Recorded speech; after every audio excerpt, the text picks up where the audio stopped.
हाय बच्चों, कैसे हैं आप लोग?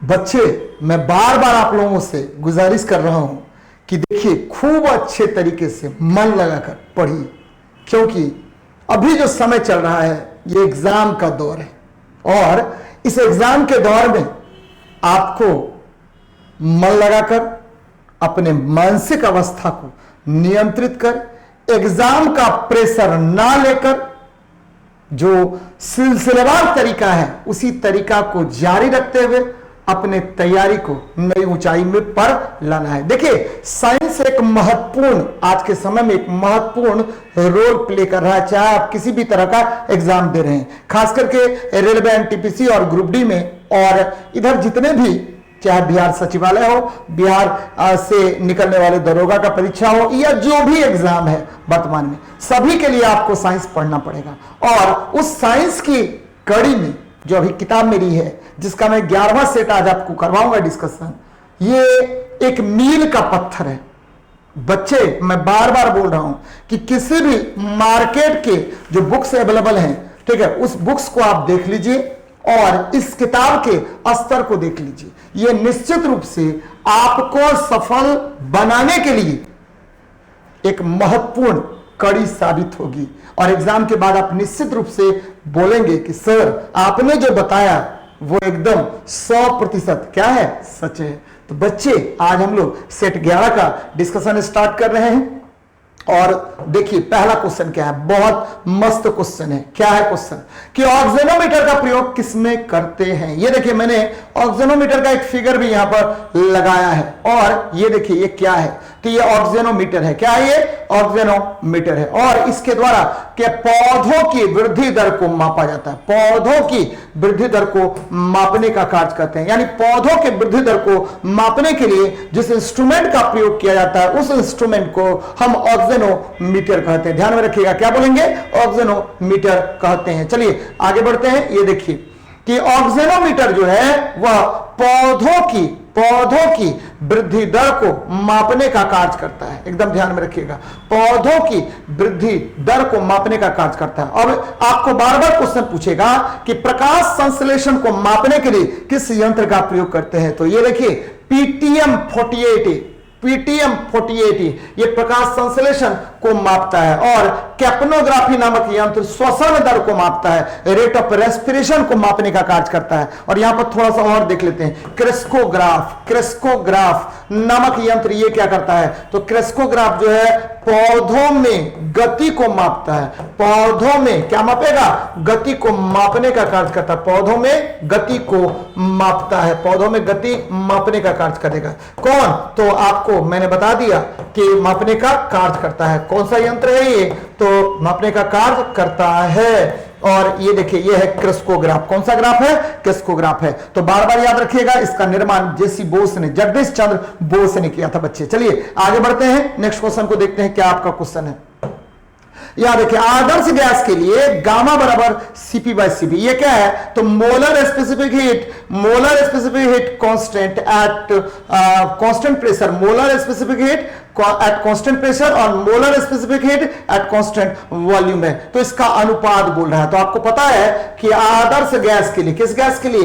किसी भी आदर्श गैस के लिए क्या होता है? गैस के लिए ध्यान दीजिएगा जरा मेरी बात पर। आदर्श गैस के लिए CP-Cv बराबर क्या होगा? CP-Cv बराबर क्या होता है? R होता है। यहां CP और CV क्या है? तो नियत दाब पर गैसों की विशिष्ट ऊष्मा को CP कहा जाता है और नियत आयतन पर गैसों की विशिष्ट ऊष्मा को CV कहा जाता है, यानी कांस्टेंट प्रेशर, ठीक है, specific heat at constant pressure और specific heat at constant volume कहा जाता है। और याद रखिए, CP हमेशा CV से क्या होता है? बड़ा होता है, क्योंकि CP में केवल एक प्रकार का कार्य होता है और CV में आपको दोनों प्रकार के कार्य होंगे। CP में याद रखिएगा केवल सीपी में केवल क्या होगा कि गैसों, ठीक है, गैसों के द्वारा दो प्रकार के कार्य होंगे, उसके आंतरिक ऊर्जा में वृद्धि, इंटरनल एनर्जी इंक्रीज करेगा और एक्सटर्नल वर्क डन होगा, जबकि सीवी में केवल इंटरनल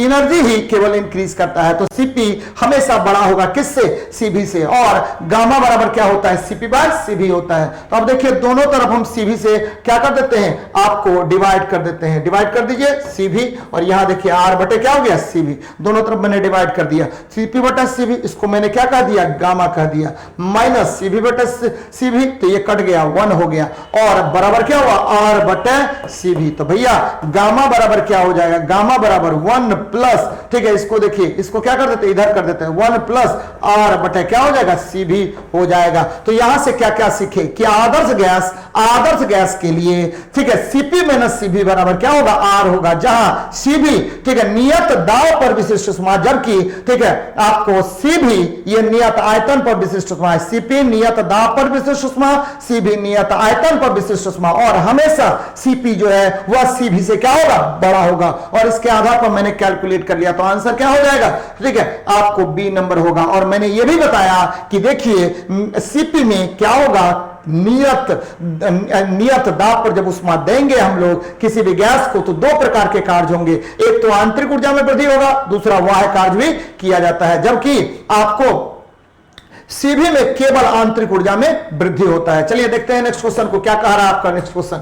यहां देखिए, तो वही मैंने किया आदर्श गैस के लिए गामा बराबर सीपी बाय सीवी, अतः हम जानते हैं कि सीपी माइनस सीवी बराबर आर, तो डिवाइड कर दिया दोनों से। और याद रखिएगा गैस, जब भी गैस की चर्चा करेंगे तो गैस दो प्रकार के होते हैं, एक होता है आदर्श गैस, दूसरा होता है कौन? वास्तविक गैस होता है। और ऐसी गैस, ऐसा गैस जो क्या होगा?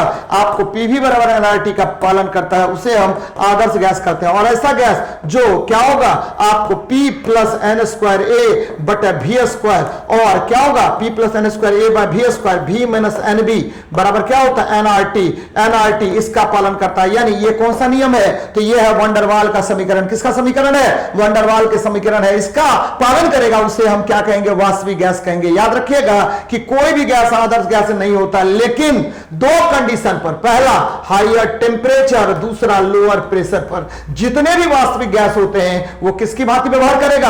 आदर्श गैस की भांति व्यवहार करेगा। तो मैं क्या बता रहा हूं कि वह गैस जो आदर्श गैस समीकरण का पालन करता है उसे हम आदर्श गैस कहते हैं। और ये आदर्श गैस समीकरण क्या होता है? तो P इंटू वी बराबर एनआरटी होता है। P इंटू वी बराबर एनआरटी, जहां आर यूनिवर्सल गैस कांस्टेंट है। और ध्यान रखिएगा कि कोई भी गैस आदर्श गैस नहीं होता, सभी वास्तविक गैसें होती हैं, लेकिन दो कंडीशन, उच्च ताप और निम्न दाब, उच्च ताप और निम्न दाब पर आपको वास्तविक गैस आदर्श गैस की भांति व्यवहार करता है। तो बच्चे एकदम ध्यान में रखिएगा, बच्चे मेरे एकदम याद रखना है। क्या याद रखना है? कि किस तरह से सर बना रहे हैं क्वेश्चन को, तो इससे क्या होगा कि आप एग्जाम में सफल होंगे। चलिए देखते हैं नेक्स्ट क्वेश्चन क्या कह रहा है। बहुत अच्छा प्रश्न है। प्राइक्वीन कोई दिक्कत नहीं है, क्लोरोक्वीन कोई दिक्कत नहीं है, पैलिड्रीन, ये तीनों जो क्या है आपको एंटी मैलेरिक, ठीक है, मैलेरिक औषधि है। याद रखिएगा मैलेरिक औषधि है, यानी ये क्या करता है कि मलेरिया को रिमूव करता है। किसको रिमूव करेगा? मलेरिया को रिमूव करने का कार्य करता है। यानी मलेरिया से लड़ने वाली दवाई कौन होती है? तो प्राइक्वीन, क्लोरोक्वीन और पैलिड्रीन होता है, पेलुड्रीन होता है। ये मलेरिया, ठीक है, मलेरिया के लिए दवाई होता है। मलेरिया किसकी वजह से होगा? तो आपको पता है प्रोटोजोआ के कारण। मलेरिया किसके कारण होता है? तो प्रोटोजोआ, मादा एनोफ्लिज मच्छर के काटने से आपको कौन सा रोग होता है? तो मलेरिया होता है। ध्यान में रखिएगा, मादा एनोफ्लिज, और ये प्रोटोजोअन रोग है, प्रोटोजोआ के कारण होता है। अब यहां पर ध्यान से सुनिएगा मेरी बात को। पहले जमाने में क्या होता था कि सिनकोना एक पेड़ है जिसके छाल से, सिनकोना के छाल से हम लोग क्या करते थे कि सिनकोना के छाल से हम प्राप्त करते थे क्विनाइन। क्या प्राप्त करते थे? छाल से हम क्विनाइन प्राप्त करते थे, Q9 प्राप्त करते थे, जो मलेरिया के लिए एक विशेष दवाई थी। लेकिन वर्तमान में चूंकि आपको पता होगा कि जो है रासायनिक आधार पर, रासायनिक, ठीक है, आपको टेबलेट्स का निर्माण किया गया है जिसमें क्लोरोक्वीन जो है सबसे प्रबल, आपको क्या है, आपको क्लोरोक्वीन जो है सबसे प्रबल हमारा क्या है कि मलेरिया से लड़ने वाली दवाई है। जबकि प्लेग देखिए, प्लेग पोस्टुरेला पेस्टिस से होता है, और माइकोबैक्टीरियम ट्यूबरकुलिन से क्या होगा, टीबी रोग होता है। और याद रखिए निमोनिया, ये भी क्या है, आपको डिजीज है जो बहुत बच्चों को प्रभावित करता है, और ये सीधे फेफड़े को, ठीक है, किसको प्रभावित करेगा, तो ये क्लोस्ट्रोडियम निमोनियाe नामक बैक्टीरिया से होता है। और ध्यान में रखिएगा ये किसको प्रभावित करता है, तो आपके फेफड़े को प्रभावित करेगा। तो बच्चे एकदम ध्यान में रखना है। चलिए देखते हैं हम लोग नेक्स्ट क्वेश्चन को क्या कह रहा है आपका। तो यही देख लीजिए, प्राइक्विन, क्लोरोक्विन तथा पेलोड्रिन मलेरिया रोग के उपचार में उपयोगी है। मलेरिया प्लाज्मोडियम के कारण होता है। सिनकोना के छाल से प्राप्त क्विनाइन इस रोग के विरुद्ध दवा है। प्लेग पोस्टुरेला पेस्टिस से होता है। ये सब मैंने आपको बता दिया है। चलिए आगे बढ़ते हैं। ये देखिए क्वेश्चन क्या कह रहा है कि एसटीपी पर N2 का 112 मिलीलीटर का द्रव्यमान द्रवीकरण पर हो जाएगा। तो आपको पता है N2, और ये देखिए एसटीपी, बाद में चर्चा करेंगे एसटीपी। तो N2 का एक मोल मतलब कितना, तो याद रखिए एक मोल मतलब 22,400 मिलीलीटर। इसका द्रव्यमान कितना ग्राम, तो 28 ग्राम होता है। तो बच्चे N2 एसटीपी पर एक मोल 22,400 मिलीलीटर या 22.4 लीटर भी कर सकते थे इसको, लेकिन चूंकि आपको ऑप्शन दिया हुआ, क्वेश्चन दिया हुआ किस पर, 112 मिलीलीटर पर, इसीलिए मैंने मिलीलीटर में बदल लिया। अब देखिए ध्यान दीजिएगा मेरी बात को। तो 22,400 मिलीलीटर 28 ग्राम, तो आपको निकालना है 112 मिलीलीटर का। तो आसान है निकालना। अब देख लीजिए 28 बटे 22,400 गुना 112। तो भैया जब इसको गुना भागा कीजिएगा तो आपको आंसर कितना निकलेगा, तो ध्यान में रखिएगा ये निकलेगा 0.014। तो ये आंसर निकल गया 0.014। अब यहां से क्या 0.0, ठीक है, ये देखिए आपको क्या निकलेगा 0.14 ग्राम निकलेगा। अब देखिए मेरी बात को समझिएगा, एसटीपी ये हो गया स्टैंडर्ड टेम्परेचर प्रेशर, और इस पर प्रेशर जो होता है, याद रखिएगा प्रेशर जो होगा वो 1 एटमॉस्फेयर होता है। कितना हो गया, 1 एटमॉस्फेयर होता है, 1 ATM होता है। और आपका जो प्रेशर जो होता है 1 एटमॉस्फेयर, टेम्परेचर जो होता है वो होगा आपका 0 केल्विन या जो बोलते हैं 273 केल्विन या 0 डिग्री सेल्सियस होता है। तो ये बातें याद रखिएगा आप लोग, बार बार आपसे क्वेश्चन पूछेगा। अब देखिए एक मोल किसको बोलते हैं, एक मोल गैस का आयतन, एक मोल गैस का आयतन किस पर, एसटीपी या एनटीपी पर, एसटीपी या एनटीपी पर, आयतन एसटीपी या एनटीपी पर कितना होगा 22.4 लीटर होता है, 22.4 लीटर होता है। ठीक है, एक मोल गैस का एसटीपी पर आयतन कितना हो जाएगा आपको 22.4 लीटर होता है। तो ध्यान में रखिएगा आपका आंसर निकल गया कितना, तो 0.14 ठीक है ग्राम। चलिए आगे बढ़ते हैं। वही बात मैंने यहां किया है कि एसटीपी पर N2 का आयतन निकाल दिया है। इसका द्रव्यमान 28 ग्राम, एक मोल होता है, और द्रव्यमान के आधार पर मैंने इसका देखिए आपको जो 112 मिलीलीटर है उसका मैंने क्या निकाल दिया, द्रव्यमान निकाल दिया है। तो ध्यान में रखिएगा वायुमंडल में नाइट्रोजन सबसे अधिक मात्रा में पाए जाने वाली गैस है। और ये देखिए एमनेसिया क्या है, बहुत इंपॉर्टेंट है भैया। एमनेसिया क्या हुआ कि यादाश्त, अभी देखिए चश्मा पहने हुए मान लीजिए और भूल गए कि हमने चश्मा पहना है, शॉर्ट टर्म मेमोरी, यानी ठीक है आपको तुरंत भूल जाना। अभी क्या किया कि गए मार्केट, पता चला कि सब्जी लेने गए थे और वापस लौट के आ गए, कौन सी बीमारी, आपको एमनेसिया हो गया। क्या हो गया, एमनेसिया हो गया, यानी तुरंत शॉर्ट टर्म मेमोरी हो जाए, यानी आपका मेमोरी ठीक है मेमोरी का क्षय हो जाए, मेमोरी लॉस हो जाए, मेमोरी क्या होगा, लॉस हो जाए, मेमोरी लॉस हो जाएगा। तो शॉर्ट टर्म मेमोरी लॉस होगा। तो शॉर्ट जो है आपको कभी भी लॉन्ग टर्म में नहीं बदल पाएगा, आप तुरंत बातों को भूलेंगे। तो ऐसी बीमारी को हम लोग क्या कहते हैं, क्या कहेंगे, एमनेसिया कहा जाता है, यानी याददाश्त का नष्ट होना। मान लीजिए कि तुरंत याददाश्त नष्ट हो जाएगा, तो इसे ही एमनेसिया कहा जाता है। क्या कहते हैं, एमनेसिया कहते हैं। चलिए देखते हैं, इसमें बहुत सारी बातें आपको जानना है। याद रखिए एमनेसिया याददाश्त का नष्ट, एमनेसिया में याददाश्त नष्ट हो जाता है। यह मुख्य रूप से ठीक है, ये देखिए ये मुख्य रूप से सिडेटिव्स और हिप्नो, यहां देखिए क्या हुआ, ये मुख्य रूप से किसकी वजह से, तो सिडेटिव्स और हिप्नोटिक HYPNOTIC हिप्नोटिक ड्रग्स के कारण होता है, ड्रग्स के उपयोग से होता है। यह रोग क्षणिक स्मरण क्षमता को दीर्घ स्मरण क्षमता में परिवर्तित कर देता है, परिवर्तित नहीं होने देता है। अब देखिए बहुत सारे मानसिक रोग है बच्चे, उसको ध्यान से सुनिएगा, मेरी बात को सुनिएगा। मैं क्या बता रहा हूं कि एमनेसिया में क्या होता है कि आपने ठीक है लॉस कर दिया, मेमोरी को क्या कर दिया, लॉस कर दिया।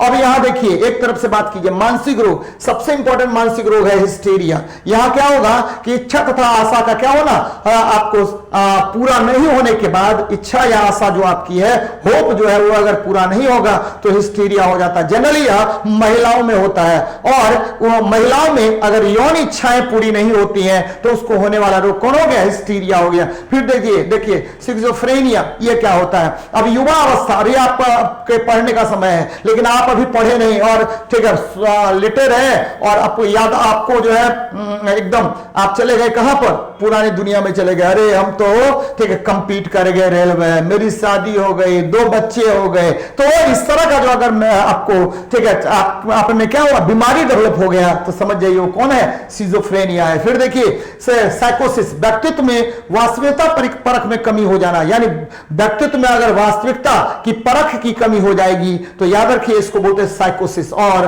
पेरानिया, ठीक है पेरानिया, याद रखिए ये क्या होगा कि अत्याधिक तार्किकता और झूठे विश्वास उत्पन्न होना। अब मान लीजिए कि मम्मी चाकू लेकर के कहीं जा रही है, तो लगे हमको कि मम्मी हमको मारने आ रही है, या आग के सामने में आप जा रहे हैं, या खाना बनाने के लिए ठीक है आपके ही घर के कोई लोग जो है वो क्या कर रहे हैं कि आग जलाना चाह रहे हैं, आपको लगेगा कि हमको जला रहा है, यानी आप में तो गलत भ्रम पैदा हो जाता है किसी भी बात को लेकर के, यानी आपको शंका उत्पन्न हो जाएगा। तो उस बीमारी को हम क्या कहते हैं, पेरानिया कहते हैं। क्या कहते हैं, पेरानिया। क्या कहेंगे, पेरानिया कहेंगे, यानी झूठ मूठ का शक की बीमारी उत्पन्न हो जाना, यह भी एक बीमारी है जिसको पेरानिया कहा जाता है। तो ये चारों याद रखना है, हिस्टीरिया, सिजोफ्रेनिया, साइकोसिस और पेरानिया। आपको क्या मैंने बताया, हिस्टीरिया क्या होगा कि आपका इच्छा या आशा की पूर्ति नहीं होना, तो आपका मानसिक विक्षिप्तता उत्पन्न हो जाएगी। फिर देखिए ठीक है सिजोफ्रेनिया, इसमें युवा अवस्था में बुद्धि दुर्बल हो जाएगी, यानी आपको परख नहीं रहेगा। साइकोसिस, व्यक्तित्व में वास्तविकता परख में कमी आ जाना। और पेरानिया, अत्यधिक तार्किकता तथा झूठे विश्वास उत्पन्न होना, यानी कोई भी बात अगर आपको बोला जा रहा है तो स्पष्ट आपके सामने में नहीं हो पा रहा है, ये पेरानिया का लक्षण है। चलिए देखते हैं हम लोग आगे क्या कह रहा है। ये देखिए स्मैक ड्रग प्राप्त होता है, भाई साहब बहुत इंपॉर्टेंट है, ये स्मैक ड्रग है। कौन सा ड्रग है, स्मैक ड्रग है, यानी आपको हीरोइन के समान होता है। किसके समान होगा, ये देखिए ये ब्राउन शुगर हो गया, ब्राउन शुगर हो गया।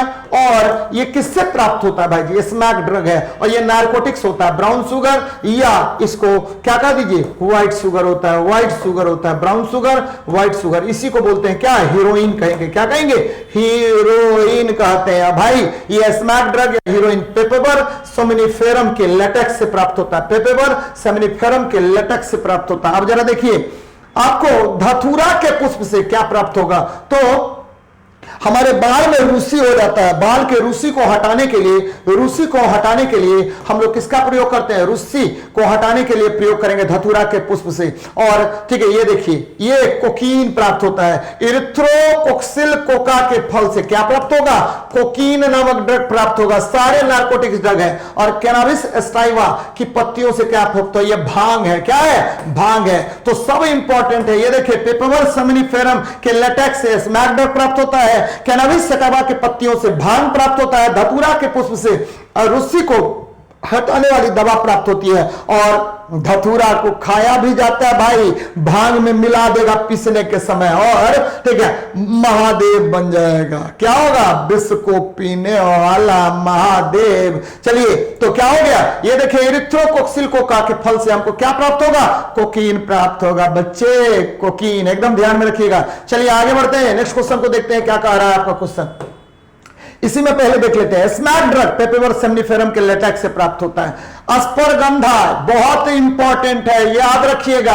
अस्परगंधा के जड़ की छाल से रेसरपीन, कौन सा? रेसरपीन, याद रखिए, रेसरपीन नामक एल्कलॉइड प्राप्त होता है जो उच्च रक्तचाप के लिए यानी हाई ब्लड प्रेशर के लिए रामबाण है भाई, रामबाण है। जैसे आपका किताब जो है आपको सफलता दिलाने के लिए एनटीपीसी ग्रुप डी के लिए रामबाण है, ठीक इसी प्रकार रेसरपीन उच्च रक्तचाप के लिए रेसरपीन क्या हो गया? आपको एक एल्कलॉइड है। अश्वगंधा की जड़ से स्त्री रोग एवं गठिया रोग में यह उपयोगी होता है। और अफीम के कैप्सूल से, ठीक है, मॉर्फिन, याद रखिए, मॉर्फिन, कोडीन, नर्सिन नामक दवाई प्राप्त होती है जो दर्द निवारक है। अफीम के फल से क्या क्या प्राप्त होगा? तो भाई साहब प्राप्त होगा मॉर्फिन, कोडीन, नर्सिन नामक दवा प्राप्त होती है जो क्या है? दर्द निवारक दवा है। कौन सा दवा है? दर्द निवारक दवा है। तो याद रखना है इसको, क्या होगा? ये सारे दर्द निवारक दवाइयां होंगी। चलिए, एकदम बहुत बहुत इंपॉर्टेंट है बच्चे, एकदम याद रखना है इसको। चलिए देखते हैं हम लोग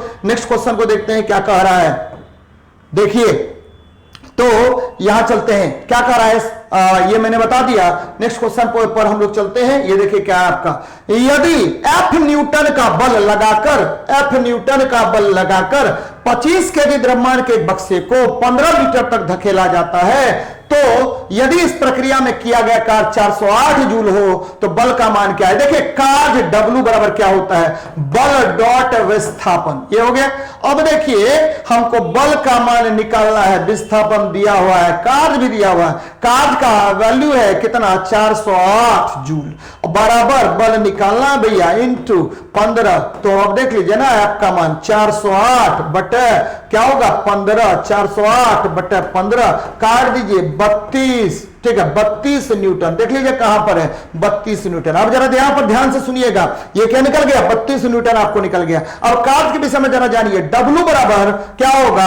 तो F डॉट S होगा। W बराबर क्या होगा? FS cos थीटा होगा। और यहां देखिए, थीटा का मान अगर 0 डिग्री होगा तो कार्य महत्तम होगा। कार्य क्या होगा? महत्तम होगा। यानी बल और विस्थापन यदि एक दूसरे के समानांतर हो जाए तो कार्य महत्तम होता है। अब देखिए, बल और विस्थापन एक दूसरे के लंबवत हो जाए तो कार्य क्या होगा?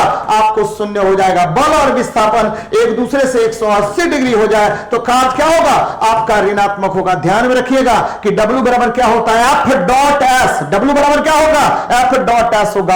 और F डॉट S यानी FS cos थीटा हो गया। और कार्य महत्तम होने के लिए बल और विस्थापन एक दूसरे के समानांतर होना पड़ेगा, और कार्य न्यूनतम होने के लिए बल और विस्थापन एक दूसरे के क्या होगा? लंबवत होना पड़ेगा। और कार्य आपको ध्यान में रखना है, ऋणात्मक होने के लिए क्या होना पड़ेगा? बल और विस्थापन एक दूसरे से 180 डिग्री के कोण पर होना पड़ेगा, तभी जाकर के आपको कार्य निकलेगा। यहां पर ध्यान में रखना है कि कार्य का मात्रक क्या होता है, तो W का मात्रक क्या होगा? W का मात्रक होगा बहुत सारा। तो SI पद्धति में क्या होगा? जूल। CGS पद्धति में क्या होगा? अर्ग्स। ठीक है, FPS पद्धति में क्या होगा? याद रखिएगा, FPS पद्धति में ठीक है क्या हुआ? तो CGS में ये हो गया। अब देखिए, बहुत सारा और होता है, किलो वाट आवर हो जाएगा। किलो वाट आवर किस पद्धति में है? तो सामान्य पद्धति में। कैलोरी भी होता है, क्या होता है? कैलोरी भी कार्य या ऊर्जा का मात्रक होता है। तो 1 जूल बराबर कितना? अर्घ। तो 1 जूल बराबर 10 टू द पावर 7 अर्घ। और 1 किलो वाट आवर बराबर कितना जूल? तो 3.6 into 10 to the power 6 joule होता है। 3.6 इंटू 10 टू द पावर क्या होगा? 6 जूल होगा। तो बच्चे एकदम ध्यान में रखना है इसको, बहुत बहुत इंपॉर्टेंट है। बार बार मैं बता रहा हूं कि भाई साहब देखिए कैसे है ये इंपॉर्टेंट। चलिए आगे बढ़ते हैं, नेक्स्ट क्वेश्चन को देखते हैं क्या कह रहा है। निम्न में से कौन सा कंप्यूटर वायरस क्या होगा? का एक वैध फेज है। भाई पहले क्या होगा? जैसे ही सिस्टम में आया तो डोरमेंट अवस्था में, ये मान लीजिए कि कंप्यूटर वायरस है, ध्यान दीजिएगा जरा, ये कंप्यूटर वायरस है। कंप्यूटर वायरस आपके सिस्टम में आ रहा है, कंप्यूटर वायरस आपके सिस्टम में आया। जैसे ही आया तो आपको याद रखना है, ये कंप्यूटर वायरस क्या होता है? मिलेशियस सॉफ्टवेयर होता है। मिलेशियस सॉफ्टवेयर या मलवेयर सॉफ्टवेयर होता है, यानी खराब सॉफ्टवेयर होगा। ठीक है, खराब सॉफ्टवेयर होगा। ये भी क्वेश्चन पूछता है कि कंप्यूटर वायरस है क्या? तो मिलेशियस सॉफ्टवेयर है, यानी आपके सिस्टम को खराब करने के लिए यह सॉफ्टवेयर होता है। और ये ध्यान में रखिएगा कि कंप्यूटर वायरस जैसे ही आपके सिस्टम को हिट किया तो वो डोरमेंट स्टेज में चला गया। कौन सा स्टेज में? डोरमेंट स्टेज में। और जैसे ही डोरमेंट स्टेज में जाएगा उसके बाद ये प्रोपेगेट करेगा। क्या करेगा? प्रोपेगेट करेगा, फैलेगा। उसके बाद क्या करेगा? करेगा, जैसे ही आप अच्छा काम करने लगेंगे ये टिगरिंग करेगा। क्या करेगा? टिगरिंग करेगा और अंत में ये एग्जीक्यूट कर लेगा, यानी आपके सिस्टम से आपका पासवर्ड, आपका इंपॉर्टेंट डॉक्यूमेंट्स, आपका इंपॉर्टेंट इंफॉर्मेशन ये होस्ट को पहुंचा देगा। यानी कंप्यूटर वायरस, याद रखिए कि एक मिलेशियस सॉफ्टवेयर है जो सबसे पहले डोरमेंट स्टेज में आपके सिस्टम को क्या करता है? हिट करता है, उसके बाद वहां प्रोपेगेट होगा, फैलेगा, उसके बाद ट्रिगर्ड होगा, उस पर्टिकुलर फाइल पर अटैक करेगा और अब सिस्टम को एग्जीक्यूट करके वो ट्रिगर होस्ट को पहुंचा देगा सारा इंफॉर्मेशन। तो याद रखिए कंप्यूटर वायरस एक बहुत हानिकारक क्या है?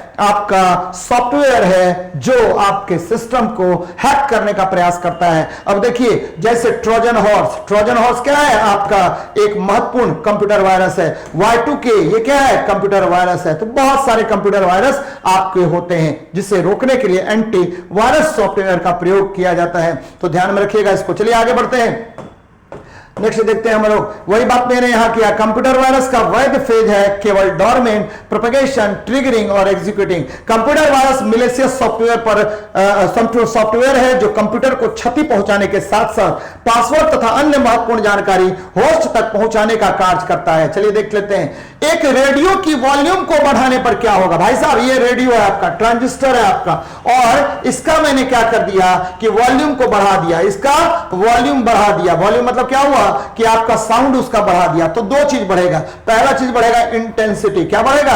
इंटेंसिटी यानी तीव्रता बढ़ेगा, यानी तीव्रता बढ़ेगा। और दूसरा क्या बढ़ेगा? तो दूसरा बढ़ेगा भाई जी क्या बढ़ेगा? तो आपको पिच का मान भी बढ़ जाएगा, यानी PITCH पिच भी आपको बढ़ जाएगा। तो दोनों चीज बढ़ता है, आपको तीव्रता बढ़ेगा और पिच का भी मान बढ़ जाता है। एकदम ध्यान में रखिएगा, एक रेडियो की वॉल्यूम को बढ़ाने पर उसकी तीव्रता एवं पिच दोनों बढ़ते हैं। अब मेरी बात को समझिएगा। पिच का मतलब मैंने पहले भी बताया है कि यह आवृत्ति का समानुपाती होता है। क्या होगा? समानुपाती। ध्वनि के मुख्य रूप से 3 गुण याद रखिएगा। द प्रॉपर्टी ऑफ साउंड यदि बात करें, कैरेक्टरिस्टिक्स ऑफ साउंड बात करें, तो कैरेक्टरिस्टिक्स ऑफ साउंड जो है ध्वनि के कितने गुण? 3 गुण। पहला आपको तीव्रता या प्रबलता। अभी मैं बोल रहा हूं हेलो, तो यह ध्वनि क्या हो गया? जितना अधिक ऊर्जा उतना ही प्रबल ध्वनि, उतनी ही अधिक तीव्रता। एकदम ध्यान में रखिएगा। अब दूसरा, अब क्या है? मैं बोल रहा हूं, कोई और व्यक्ति बोल रहा है, कोई और टीचर बोल रहे हैं, आपकी मम्मी बोल रही है, मम्मी के आवाज से, मम्मी के आवाज देखेगा कि मोटा होगा या पतला होगा। तो ध्वनि का मोटा होना या ध्वनि का पतला होना, यानी ध्वनि ठीक होगा या ध्वनि थीन होगा, यह किस पर निर्भर करेगा? तो यह निर्भर करेगा तारत्व पर या पिच पर निर्भर करेगा। ध्यान में रखिए पिच समानुपाती होता है किसके? तो तारत्व के समानुपाती होता है। और यहां यह भी ध्यान में रखना है कि जो ध्वनि का तारत्व अधिक होगा या आवृत्ति अधिक होगी वह पतली ध्वनि होती है। जैसे मच्छर, जैसे बच्चे, जैसे स्त्रियां, इनकी ध्वनि क्या होगी? पतली ध्वनि होगी, कान को अच्छा लगेगा सुनने में, आपको पता है। चलिए आगे बढ़ते हैं। ये देखिए दूसरा जो गुण है वो क्या मैंने बताया कि पिच अगर कम होगा तो ध्वनि क्या होगी? मोटी ध्वनि होगी। और यह ध्वनि किसका होगा? तो पुरुषों की ध्वनि क्या होगी? मोटी ध्वनि होगी। शेर का दहाड़ना क्या होगा? आपको मोटी ध्वनि, यानी तारत्व क्या होगा? कम होगा, और आपको तारत्व कम होगा, आवृत्ति भी कम होगी। अब देखिए मम्मी बोल रही है, पापा बोल रहे हैं, फोन पर सुन रहे, हेलो क्या हाल है, ठीक है, आवाज से ही पहचान लिए। तो ये गुणता है, यानी जिस ध्वनि के जिस गुण से ध्वनि स्रोत का पता चल जाए उस गुण को हम क्या कहते हैं? याद रखिए उस गुण को हम गुणता या क्वालिटी कहते हैं। क्वालिटी डिपेंड करता है किस पर? तो ओवरटोन पर। किस पर डिपेंड करेगा? ओवरटोन पर, आधी स्वर पर निर्भर करता है। तीव्रता या प्रबलता, आयाम या ऊर्जा पर निर्भर करता है। दूसरा तारत्व जो है आवृत्ति पर निर्भर करेगा, और तीसरा गुणता जो है याद रखिए आधी स्वर पर निर्भर करता है। तो बच्चे एकदम ध्यान में रखिएगा, तीव्रता और पिच दोनों बढ़ते हैं। चलिए आगे बढ़ते हैं, नेक्स्ट क्वेश्चन को देखते हैं क्या कह रहा है आपका। वही बात मैंने यहां लिखा है कि एक रेडियो की वॉल्यूम को बढ़ाने पर उसकी तीव्रता एवं पिच दोनों में वृद्धि होती है। रेडियो का समस्वरण, और देखिए रेडियो का मीटर घुमा करके सिग्नल पकड़ाते हैं हम, और स्टेशन से जैसे मैच करेगा 98.3 FM रेडियो मिर्ची, आ गया एकदम तीव्र अच्छा ध्वनि। तो ये क्या होता? अनुनाद। किसके द्वारा? अनुनाद के द्वारा। और ध्वनि की तीव्रता का मात्रक क्या होगा? वॉट पर सेकेंड। और सारी बातें मैंने पहले ही बता दिया। अब देखिए यहां पर देख लेते हैं क्या है आपका क्वेश्चन। क्वेश्चन कह रहा है कि आइबोप्रोफेन प्राथमिक चिकित्सा फर्स्ट एड बॉक्स में मौजूद एक आम दवा है। आइबोप्रोफेन कब ली जानी चाहिए? भाई साहब, आपको दर्द हो गया, बुखार हो गया, सीने में जलन हो गया, तो उसको कम करने के कार्य कौन करता है? तो आइबोप्रोफेन करता है। और ये बहुत इंपॉर्टेंट दवा है दर्द निवारण का। किसका? दर्द निवारण का। इसको बोलते हैं आइबोप्रोफेन। क्या होगा? आइबोप्रोफेन। याद रखिएगा, एनाल्जेसिक्स भी होता है, एनाल्जेसिक्स भी होता है, और इसमें आपको एंटीपायरेटिक्स गुण भी होता है। दोनों गुण होगा, यानी दर्द निवारक के साथ साथ यह ठीक है ज्वरनाशी भी होता है। अब देखिए, आपको ध्यान में रखना है कि रक्त के थक्का जमने में सहायता करने के लिए, रक्त का थक्का जमने में सहायता करने के लिए सबसे इंपॉर्टेंट एल्युमिनियम क्लोराइड होता है। क्या होगा? एल्युमिनियम क्लोराइड या फेरस क्लोराइड होता है, या क्या होगा? आपको फिटकरी होता है। भाई साहब, क्या होगा? फिटकरी। क्या होगा? फिटकरी। K2SO4 into Al2SO4 whole 3 into 24H2O। और यह जो है द्विक लवण है। कौन सा लवण है? द्विक लवण है, यानी डबल सॉल्ट है। K2SO4 into Al2SO4 whole 3 into 24H2O। ये क्या है भाई? ये है, ये देख लीजिए, K2SO4 into Al2SO4 whole 3 into 24H2O into 24H2O। इसको हम फिटकरी कहते हैं। क्या कहते हैं? फिटकरी कहते हैं। और इसका उपयोग हम लोग करते हैं किसमें? तो कीटाणुनाशक में। किसमें करेंगे? कीटाणुनाशक में किया जाता है। अब देखिए, अपच एवं सीने में दर्द को कम करने के लिए हम लोग एंटाएसिड का प्रयोग करेंगे। किसका प्रयोग करेंगे? एंटाएसिड। ध्यान में रखिएगा, एंटाएसिड प्रति अम्ल का प्रयोग करते हैं। एंटाएसिड का प्रयोग करेंगे, यानी प्रति अम्ल का प्रयोग किया जाता है। एकदम ध्यान में रखिए, एंटाएसिड का प्रयोग करते हैं। और इसमें सबसे इंपॉर्टेंट है मैग्नीशियम हाइड्रोक्साइड, यानी मिल्क ऑफ मैग्नीशिया का प्रयोग करते हैं। मिल्क ऑफ मैग्नीशिया का प्रयोग करेंगे, और यह प्रति अम्ल है, यानी आपके पेट में गैस हो गया, गुड़गुड़ गुड़गुड़ गुड़गुड़ गुड़गुड़ हड़ा कर रहा है, तो सबको रिमूव करने का, गैस को रिमूव करने का कार्य एंटाएसिड करता है। यहां देख लीजिए, सबसे इंपॉर्टेंट दवाई, पहला एंटीबायोटिक, यह क्या होगा? जीवाणु से नाशक होता है। दूसरा एनाल्जेसिक्स, दर्द निवारक। तीसरा आपको आ जाइए एंटीपायरेटिक्स। एंटीपायरेटिक्स यानी ज्वर हारी होता है, यानी ज्वर को कम करता है शरीर का। नेक्स्ट आते हैं एंटीसेप्टिक, या कीटाणुनाशक होता है। या क्या होगा? कीटाणुनाशक होता है। और एनेस्थेसिया, ये क्या करेगा? संवेदनहारी होगा, सेंसेशन को खत्म करता है, जैसे क्लोरोफॉर्म, जैसे नाइट्रस ऑक्साइड, और याद रखिए डाइथाइलीथर। ये सब क्या होगा? आपको एनेस्थेसिया के रूप में यूज किया जाता है। तो बच्चे एकदम ध्यान में रखिएगा कि आइबोप्रोफेन जो है दोनों गुण वाला होता है। चलिए आगे बढ़ते हैं, नेक्स्ट देखते हैं क्या है क्वेश्चन। आइबोप्रोफेन प्राथमिक चिकित्सा किट बक्सों में मौजूद एक आम दवा है। इसका उपयोग दर्द, बुखार एवं सीने की जलन को कम करने के लिए किया जाता है। यहां देखिए, एक और चीज यहां देखिए, क्या है? अस्थमा की दवाई फॉर्माटिरॉल और समला रेटेरॉल और टाइटोट्रोपियम दवा होती है। ये चूंकि पूछा हुआ क्वेश्चन है, अस्थमा की सबसे प्रमुख दवाई क्या होती है? तो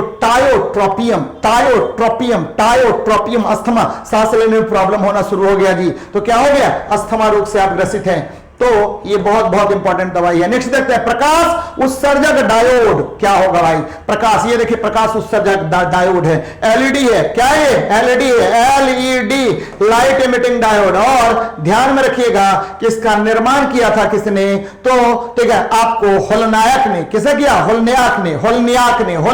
किसने किया? होलनियाक ने। जरा देख लीजिए, विद्युत बल्ब, यहां देख लीजिए, सबको दिखा देते हैं। विद्युत बल्ब थॉमस अल्वा एडिसन ने। ठीक है, ये देखिए, ये क्या है? ये ट्यूब है, विद्युत ट्यूब। पीटर हेबिट ने। किसने किया था? इसका निर्माण किया पीटर हेबिट नामक वैज्ञानिक ने। किसने किया? पीटर हेबिट नामक वैज्ञानिक ने किया। फिर देखिए, आप आ जाइए, ठीक है, ये देखिए, इस तरह का CFL। क्या हो गया? CFL, हैमर नामक वैज्ञानिक ने। किसने किया? हैमर नामक वैज्ञानिक ने किया। और फिर आते हैं हम लोग, ये हैमर, HAMMER, हैमर नामक वैज्ञानिक ने किया। अब ठीक है, आपको आ जाइए, CFL के बाद सीधे आते हैं हम लोग किसमें? तो ट्यूब, मतलब बल्ब हो गया, ट्यूब हो गया, और अब आते हैं एलईडी हो गया, और एक और चीज इसमें बीच में आया। क्या आया? तो ध्यान में रखिए, एक और आया, नैनो बल्ब। कौन आ गया? नैनो बल्ब आ गया। तो डॉक्टर भास्कर, नैनो बल्ब, ये किसने किया? तो डॉक्टर भास्कर ने। अभी ये रिसर्च के दौर से गुजर रहा है, और 2022 में आपको उपलब्ध हो जाएगा। तो ध्यान में रखिए, विद्युत बल्ब किसने? तो थॉमस अल्वा एडिसन ने। ठीक है, विद्युत ट्यूब किसने? तो पीटर हेबिट ने। फिर देखिए, हैमर ने किसका निर्माण किया? तो CFL का। हैमर ने किसका? तो हैमर ने विद्युत ट्यूब का। और यहां देख लीजिए पीटर हेबिट ने विद्युत ट्यूब का, और हैमर ने क्या, CFL का, और एलईडी मैंने आपको बता दिया होलनियाक ने, किसने किया, होलनियाक ने किया। और यहां पर आपको अब हम क्वेश्चन पे आ रहे हैं, प्रकाश उत्सर्जक डायोड क्या है, तो विद्युत ऊर्जा को किसमें बदलेगा, आपको प्रकाश ऊर्जा में रूपांतरित करने का कार्य करता है। एलईडी जो है प्रकाश ऊर्जा को, ठीक है, विद्युत ऊर्जा को प्रकाश ऊर्जा में रूपांतरित करने का कार्य करता है। और याद रखिएगा ये लगभग आपको 83 से 86% विद्युत ऊर्जा को प्रकाश ऊर्जा में बदल देता है। कितना परसेंट, 83 से 86% विद्युत ऊर्जा को आपका जो है कौन, तो एलईडी यह बदल देता है, किसमें, प्रकाश ऊर्जा में बदल देता है। चलिए देखते हैं हम लोग, ये देखिए एलईडी है, यहां पर क्या है, आपको एलईडी है। ये देखिए क्या हो गया कि प्रकाश उत्सर्जक डायोड विद्युत ऊर्जा को प्रकाश ऊर्जा में बदलता है, और ये पीएन जंक्शन डायोड होता है। क्या होता है, पीएन जंक्शन डायोड होता है, और इसका निर्माण निक होलनियाक ने 1962 में किया था। चलिए आगे बढ़ते हैं। ये देखिए सही सुमेलित युग्म का चयन कीजिए। भाई साहब सही सुमेलित युग्म का चयन कीजिए। सबसे पहले देखिए बेसल सभा, ये क्या है भाई साहब, बेसल सभा है, एकदम याद रखिएगा आप लोग। बेसल सभा, जब भी हम बेसल सभा की बात करते हैं तो ध्यान में रखिएगा बेसल सभा क्या है। तो भाई साहब ये है, ठीक है, आपको जो आपके यहां, ठीक है, क्या है, आपको अपशिष्ट है, खराब अपशिष्ट है, उसको निपटान से संबंधित है। यानी अंतरराष्ट्रीय ये संधि है बेसल सभा, जिसके तहत यह संधि हुई है कि आप अपने देश के जो अपशिष्ट है, यानी हानिकारक अपशिष्ट है, हार्मफुल वेस्ट है, उसका निपटान जो है दूसरे देश में नहीं करेंगे, दूसरे देश में नहीं करेंगे, अपने ही, ठीक है, आपको सीमा के अंदर उसका निपटान करने का प्रयास करेंगे। दूसरे जगह आप उसको निपटान नहीं करेंगे, आपके अपने सीमा के अंदर ही उसका निपटान करेंगे। ये कौन सा है, ये बेसल सभा है। अब देखिए क्योटो प्रोटोकॉल, ये जलवायु परिवर्तन से संबंधित है, सुमेलित यही है। मॉन्ट्रियल प्रोटोकॉल किससे संबंधित है, तो ओजोन परत के क्षरण से, ओजोन परत के क्षरण से संबंधित है, एकदम ध्यान में रखिएगा, ओजोन परत के क्षरण से संबंधित है कौन, मॉन्ट्रियल प्रोटोकॉल। और रामसर सभा किससे संबंधित है, आपको मैंने पढ़ाया है कि रामसर सभा जो है संबंधित है आर्द्र भूमि के संरक्षण से, आर्द्र भूमि के संरक्षण से संबंधित है। और ईरान के रामसर में 1971 में एक सम्मेलन हुआ जिसके तहत यह संधि की गई कि आर्द्र भूमि का किस प्रकार संरक्षण किया जाएगा। तो बच्चे एकदम ध्यान में रखिएगा, मैं बार बार आपको बता रहा हूं कि पीछे जितने भी वीडियो है 1 से 10 तक आप सबको अच्छे तरीके से देखिए, क्योंकि तभी आपको एकदम पकड़ बनेगा साइंस में। और साइंस केवल न्यूमेरिकल ही नहीं है, फिजिक्स न्यूमेरिकल 1-2 बना लिए तो आप साइंस के महारथी हो गए, नहीं होंगे, तब तक आप नहीं अच्छे नंबर से आप सफल हो सकते हैं। लक्ष्य को तब तक वेध नहीं सकते हैं जब कंप्लीट साइंस को आपने नहीं पढ़ा है, तब तक आप नहीं कर सकते हैं, याद रखिए। इसीलिए ये जो क्वेश्चन का लेवल है आप देखते होंगे कि तुरंत कहां है क्वेश्चन और कहां क्वेश्चन आ जाता है, तो ये आपको एकदम देखना है। और ये सारे क्वेश्चंस मैंने आपके ही प्रीवियस ईयर और एनसीईआरटी को आधार बनाकर मैंने बनाया है, जो आपके लिए बहुत इंपॉर्टेंट है। चलिए देखते हैं नेक्स्ट क्वेश्चन को, देखते हैं क्या कह रहा है, थोड़ा सा इसमें और देख लेते हैं। ये देखिए क्योटो प्रोटोकॉल जलवायु परिवर्तन से संबंधित है, यही आपको सुमेलित है। बेसल कन्वेंशन 1989 में हुआ था तथा 1992 से यह प्रभावी हुआ। ये देखिए बहुत इंपॉर्टेंट है।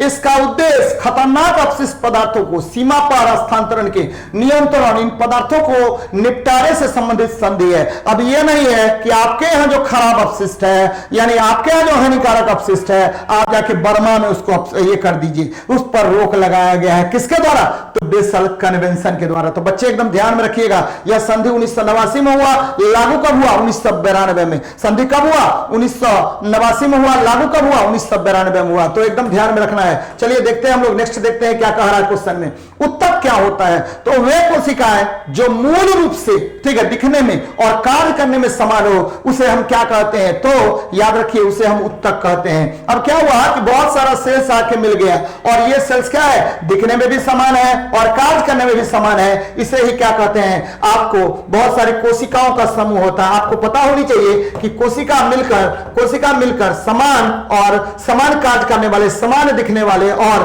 कार्य भी समान करने वाले ऐसे कोशिकाओं के समूह को हम क्या कहते हैं, उत्तक कहते हैं। और बहुत सारे उत्तक मिलकर के क्या बनाएंगे, अंग का निर्माण करेंगे। बहुत सारे अंग मिलकर क्या बनेंगे, अंग तंत्र का निर्माण करेंगे। और बहुत सारा अंग तंत्र मिलकर के किसका निर्माण करेंगे, ठीक है, आपको जीव का निर्माण करेंगे। बहुत सारा जीव मिलकर क्या बनाएंगे? जीव समुदाय का निर्माण करेंगे, यानी परितंत्र का आपको निर्माण होगा, यानी जीव समुदाय बन जाएगा। तो भाई साहब ये देखिए, कोशिका मिला तो क्या बनाया? उत्तक। समान कार, समान दिखने में, सब कुछ समान होगा तो क्या बनाया? उत्तक बनाया। उत्तक से क्या बना? अंग बना। अंग से क्या बना? अंग तंत्र बना। अंग तंत्र से क्या बना? जीव बना। और जीव से क्या बना? जीव समुदाय बना। तो ये बहुत बहुत इंपॉर्टेंट है बच्चे, इसीलिए इसका आंसर क्या होगा? डी नंबर होगा। और मनुष्य में याद रखिएगा 4 प्रकार के उत्तक पाए जाते हैं। कितने प्रकार के? 4। पहला इपिथेलियल टिश्यू यानी उपकला उत्तक। दूसरा आपको क्या होगा? दूसरा जो है वो है आपका पेशी उत्तक यानी मसल टिश्यू है, पेशी उत्तक है। तीसरा जो है वो तंत्रिका उत्तक है। कौन सा उत्तक है? तंत्रिका। नर्वस टिश्यूज हो गया। कौन सा टिश्यू हो गया? नर्वस टिश्यू हो गया। तो कितने प्रकार के मैंने बताया? 4 प्रकार के बताया। और चौथा जो है वो संयोजी उत्तक है। कौन सा उत्तक है? संयोजी उत्तक है यानी कनेक्टिव टिश्यू है। तो ये बातें याद रखनी है आपको। ये देखिए, उत्तक वे कोशिकाएं हैं जो मूल रूप से दिखने और कार्य करने में क्या होगा? आपका समान होता है। उत्तक का अध्ययन हिस्टोलॉजी कहलाता है। उत्तक शब्द का प्रयोग विचंटने ने किया था। और उत्तक 4 प्रकार के: उपकला उत्तक, इपिथेलियल टिश्यू, कनेक्टिव टिश्यू संयोजी उत्तक, पेशी उत्तक मसल टिश्यू, और अंत में आ गया कौन सा? आपको तंत्रिका उत्तक। तो भाई साहब उत्तक कितने प्रकार के? 4 प्रकार के। उत्तक का अध्ययन क्या? हिस्टोलॉजी। उत्तक का अध्ययन क्या? हिस्टोलॉजी। और उत्तक याद रखिए समान कोशिकाओं का समूह जो कार्य करने और सब कुछ में क्या होगा? समान होगा। और जब कोशिकाएं मिलेंगी तो उससे उत्तक का निर्माण होगा। उत्तक जब मिलेगा तो अंग बनाएगा। अंग जब मिलेगा तो अंग तंत्र बनाएगा। अंग तंत्र जब मिलेगा तो क्या बनाएगा? एक जीव का निर्माण कर देता है। चलिए तो ध्यान में रखिएगा इसको। नेक्स्ट देखते हैं हम लोग क्या है हमारा क्वेश्चन। सर्वप्रथम किस वैज्ञानिक ने मानव जनसंख्या का अध्ययन किया था? तो आपको पता है कि मानव जनसंख्या का अध्ययन गेरोड ने किया था। और मानव जनसंख्या के अध्ययन को हम डेमोग्राफी कहते हैं। क्या कहते हैं? डेमोग्राफी कहते हैं। और ध्यान में रखिएगा, माल्थस ने ही अनाज उत्पादन और किसके बीच? तो जनसंख्या के बीच संबंध बताया था। अनाज उत्पादन और किसके बीच? जनसंख्या के बीच इन्होंने क्या किया था? संबंध स्थापित किया था। तो बताया था कि देखिए जनसंख्या जो है वह क्या होगा? तीव्र गति से बढ़ता है, लेकिन अनाज उसके रिस्पेक्ट में तेज गति से नहीं बढ़ता है। जबकि डार्विन आपको पता है कि इन्होंने क्या दिया था? तो सर्वाइवल फॉर फिटेस्ट, ठीक है, सर्वाइवल फॉर फिटेस्ट और थ्योरी ऑफ इवोल्यूशन, यानी आपको थ्योरी ऑफ इवोल्यूशन का यानी विकासवाद का सिद्धांत का प्रतिपादक कौन है? तो चार्ल्स डार्विन है। और इनकी किताब का नाम क्या है? Origin of species. क्या है? ओरिजिन ऑफ स्पीसीज है। चलिए ये ध्यान में रखनी चाहिए आपको। ओरिजिन ऑफ स्पीसीज किसने दिया? तो चार्ल्स डार्विन ने दिया था। चलिए देखते हैं हम लोग नेक्स्ट क्वेश्चन को क्या कह रहा है आपका। यहां देखिए, सर्वप्रथम मानव जनसंख्या का अध्ययन गेरोड ने किया था। मानव जनसंख्या का अध्ययन डेमोग्राफी कहलाता है। विश्व में वर्तमान जनसंख्या 7.8 बिलियन है। याद रखिएगा इसको। चलिए देखते हैं, निम्न में से कौन सा खाद्य श्रृंखला सीधे सौर ऊर्जा पर निर्भर नहीं करती है? तो भाई साहब ये देखिए, ये खाद्य श्रृंखला जो है कौन सा? मलबा ये जो है आपको निर्भर नहीं करता है। किस पर? तो सीधे सौर ऊर्जा पर। आपको पता है कि ये सूर्य है, सूर्य से आपको ऊर्जा प्राप्त होता है। कहां पर? तो उत्पादक को। किसको प्राप्त होगा? उत्पादक को, यानी प्रोड्यूसर को प्राप्त होगा। और प्रोड्यूसर से, ठीक है, कहां गया? तो प्रोड्यूसर से ये जाएगा प्राइमरी कंज्यूमर में। और primary consumer number 1 primary consumer, और यहां से गया कंज्यूमर नंबर 2 पर। और ये देखिए इसके बाद क्या होगा? आपको टर्सरी कंज्यूमर या अपघटक इसको विघटित कर देगा। तो इसको मान लीजिए 100% मिला है, तो इसको इसका 10%, इसका 10% इसको, इसका 10% इसको, और इसे ही लेंडमान का नियम कहते हैं। किसका नियम कहेंगे? लेंडमान का नियम कहते हैं। तो ध्यान में रखिएगा कि चरना खाद्य श्रृंखला ये क्या होगा? मलबा जब भी होगा तो डिकम्पोजर है। यहां पर क्या है? डिकम्पोजर है। ये डायरेक्ट सूर्य पर निर्भर नहीं करेगा भाई साहब, ये डायरेक्ट सूर्य पर निर्भर नहीं करेगा। ध्यान में रखिएगा, चरना निर्भर करेगा, क्योंकि चरना जो है आपको पता है पादप सीधे सौर ऊर्जा को ग्रहण करके, ठीक है, बनाएंगे आपको, ठीक है। और रिक्तीकरण, डिप्लेटिंग, ये सब दूसरा चीज है। तो खाद्य श्रृंखला सीधे तौर पर, ठीक है, आपको निर्भर नहीं करता है। तो मलबा जो है, मलबा में जो देखिए बहुत सारे, ठीक है, आपको केचुआ वगैरह रहते हैं, वो सीधे आपको सौर ऊर्जा पर निर्भर नहीं रहता है। ध्यान में रखना है कि आपका जो है सौर ऊर्जा पूरी पृथ्वी पर सभी जैविक ऊर्जाओं का स्रोत कौन है? सूर्य आपको है। चलिए देखते हैं, जरा ध्यान दीजिएगा मेरी बात पर क्या है। और यहां देखिए, मलबा खाद्य श्रृंखला सीधे सौर ऊर्जा पर निर्भर नहीं करता। खाद्य श्रृंखला, ध्यान दीजिए बच्चे, बहुत बहुत इंपॉर्टेंट है।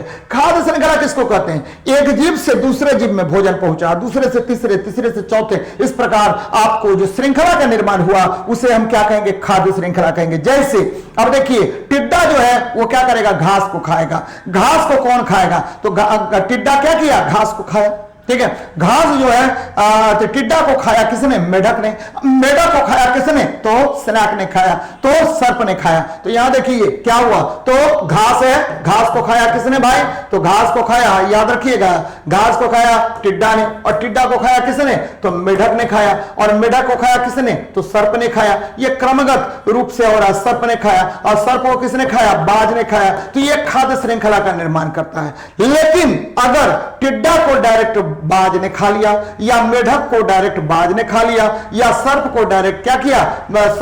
सर्प जो है डायरेक्ट टिड्डा को खा गया। तो ये देखिए, एक ही खाद्य श्रृंखला में यदि अनेक जाल होते हैं तो ठीक है, आपको इसे क्या कहा जाता है? याद रखिए, इसे खाद्य जाल कहते हैं, फूड वेव कहते हैं। तो खाद्य श्रृंखला जो है एक जीव से दूसरे जीव में भोज्य पदार्थों का स्थानांतरण खाद्य श्रृंखला कहलाता है। इसमें ऊर्जा प्रवाह एक दिशा में होती है। उत्पादक, उपभोक्ता एवं घटक मिलकर खाद्य श्रृंखला का निर्माण करते हैं, और विभिन्न खाद्य श्रृंखलाएं परस्पर मिलकर, ठीक है, विभिन्न खाद्य श्रृंखलाएं परस्पर मिलकर खाद्य जाल का निर्माण करती है। और खाद्य जाल में भी ऊर्जा का प्रवाह जो एक दिशीय होगा, वन डायरेक्शन होगा, यूनिडायरेक्शनल होगा, लेकिन क्या होगा कि कई पथों से होकर गुजरता है। ये क्या होगा? बहुत सारे, ठीक है, आपको पाथ को ट्रेवल करते हुए मूव करेगा। तो ध्यान में रखिएगा इसको। चलिए आगे बढ़ते हैं, नेक्स्ट देखते हैं क्या कह रहा है आपका क्वेश्चन। अवरक्त स्पेक्ट्रम स्थित है। तो भाई साहब, अवरक्त स्पेक्ट्रम, ध्यान दीजिएगा जरा मेरी बात को। अवरक्त मतलब क्या हुआ? इंफ्रारेड। अवरक्त मतलब क्या हुआ? Infrared radiation. और ये देखिए, ये क्या हुआ? Ultraviolet radiation. तो अवरक्त स्पेक्ट्रम किसके बीच स्थित है? तो अवरक्त स्पेक्ट्रम जो है, ये देखिए, ये माइक्रोवेव हो गया, नियर या फार दोनों इंफ्रारेड है। तो ये किसके बीच स्थित है? तो एक तो विजिबल लाइट हो गया, दृश्य प्रकाश, और दूसरा क्या हो गया आपको? ठीक है, सूक्ष्म तरंग हो गया। तो ध्यान में रखिएगा, सूक्ष्म तरंग के बीच में स्थित है। मैं बार बार आपको बताता रहता हूं कि देखिए ये किसके बीच स्थित है? तो सूक्ष्म तरंग तथा दृश्य तरंगों के बीच। और ये देखिए, आपको मैंने ये बात बार बार बताता रहा हूं, gamma X U B I M R, है ना? तो ये देखिए, भी से विजिबल और एम से क्या हुआ? माइक्रो। उसके बीच में कौन आ गया? तो उसके बीच में आ गया, ये देखिए, ये आ गया अवरक्त किरण। कौन सा आ गया? अवरक्त किरण। तो gamma X U B I M R, gamma X U B I M R, बार बार आपसे क्वेश्चन पूछेगा कि इधर से इधर जाएंगे तो तरंग दैर्घ्य का मान क्या होगा? बढ़ेगा। और इधर से इधर जाएंगे तो ऊर्जा का मान क्या होगा? घटेगा। इधर से इधर जाएंगे तो आवृत्ति का मान क्या होगा? घटेगा। तो सबसे अधिक एनर्जी किसकी? गामा की। और सबसे अधिक आवृत्ति किसकी? गामा की। और सबसे अधिक तरंग दैर्घ्य किसका? तो रेडियो तरंग का होगा। और एकदम याद रखना है आपको, बार बार मैं बताना चाह रहा हूं कि gamma X U B I M R, gamma X U B I M R, gamma X U B I M R, याद रखिए इसको, तभी जाकर के आपका कंसेप्ट क्लियर होगा। और ठीक है, आपसे एग्जाम हॉल में क्वेश्चन बनेगा बच्चे। चलिए देखते हैं हम लोग नेक्स्ट क्वेश्चन को क्या कह रहा है। याद रखिए, अवरक्त किरण जो है उसमें विकिरण होता है, यह पृथ्वी पर गर्मी उत्पन्न करता है। यह रात्रि में देखने में, कुहासे में, फोटोग्राफी में एवं टीवी रिमोट कंट्रोल में उपयोग किया जाता है। एकदम देखिए इंपॉर्टेंट है। अब देखिए, परमाणुक ऊर्जा विभाग निम्नलिखित में से किसके प्रशासन के अधीन है? भाई साहब, परमाणु से संबंधित जितने भी कार्य होंगे, परमाणु आपका है ना, परमाणु ऊर्जा से संबंधित जितने भी कार्य होंगे सब डायरेक्ट प्रधानमंत्री कार्यालय के अंतर्गत होता है, पीएमओ के अधीन होता है। किसके अधीन होगा? पीएमओ के अधीन होगा। तो डायरेक्ट मारिए प्रधानमंत्री कार्यालय। अब ध्यान दीजिएगा जरा, ये डिपार्टमेंट ऑफ एटॉमिक एनर्जी है, और ये डिपार्टमेंट ऑफ एटॉमिक एनर्जी किसके अधीन है? पीएमओ के अधीन है, प्राइम मिनिस्ट्रियल ऑफिस के अधीन है। और ये क्या करेगा? आजकल वर्तमान समय में आपको जो आपका एटॉमिक एनर्जी है उसका उपयोग सभी क्षेत्रों में किया जाता है, जैसे न्यूक्लियर पावर, यानी ये देखिए इलेक्ट्रिक करंट प्रोड्यूस करेंगे, हेल्थ केयर मैनेजमेंट, यानी यहां पर रेडियो आइसोटोप्स का प्रयोग किया जाएगा, जो आपको हेल्थ केयर में जैसे रेडियोथेरेपी में प्रयोग किया जाता है, यानी ये रेडियो ट्रेसेस का निर्माण करेगा। फिर देखिए फूड एंड एग्रीकल्चर डिपार्टमेंट में भी इसका उपयोग होगा। आजकल क्या होगा कि लंबे समय के लिए आप क्या कर सकते हैं, खाद्य पदार्थ को ठीक है बिना किसी प्रभाव के सुरक्षित रख सकते हैं, तो इसमें भी हम गामा रेज का प्रयोग करते हैं। और देखिए रिसर्च एंड डेवलपमेंट के भी क्षेत्र में इसका प्रयोग करेंगे, वाटर रिसोर्सेज में भी इसका प्रयोग करेंगे। तो सारा जो प्रधानमंत्री कार्यालय है वही नियंत्रित करेगा कि कहां रिएक्टर की स्थापना होनी चाहिए, क्या क्या कार्य होनी चाहिए, आपको परमाणु ईंधन का निर्माण किस प्रकार होनी चाहिए, तो सबका नियंत्रण कौन करेगा, आपको करेंगे सारे काम बार्क और आईजीसीआर। कौन करेगा, बार्क और आईजीसीआर करेंगे। भाभा एटॉमिक रिसर्च सेंटर करेगा और आईजीसीआर करेगा, Indira Gandhi centre of atomic research करेगा, ये करेगा। लेकिन ठीक है ये पूर्णतः नियंत्रण में होगा किसके, तो प्रधानमंत्री कार्यालय के नियंत्रण में होगा। तो ध्यान में रखिएगा बच्चे। चलिए आगे बढ़ते हैं। परमाणु ऊर्जा विभाग प्रधानमंत्री कार्यालय के अंतर्गत होता है। अब देखिए परमाणु ईंधन, जब भी परमाणु ईंधन की बात कीजिएगा तो इसमें यूरेनियम 235, प्लूटोनियम 239 का प्रयोग करते हैं और यूरेनियम थोरियम का भी प्रयोग करते हैं, यूरेनियम थोरियम का भी प्रयोग करेंगे, एकदम ध्यान में रखिएगा। अब देखिए मंदक, मंदक मतलब क्या होता है, तो नाभिकीय रिएक्टर में न्यूट्रॉन की गति को धीमा करने वाले पदार्थ को मंदक कहा जाता है। मंदक में सबसे अधिक प्रयोग होता है साधारण जल का, लेकिन भारत में सबसे अधिक प्रयोग होता है भारी जल का।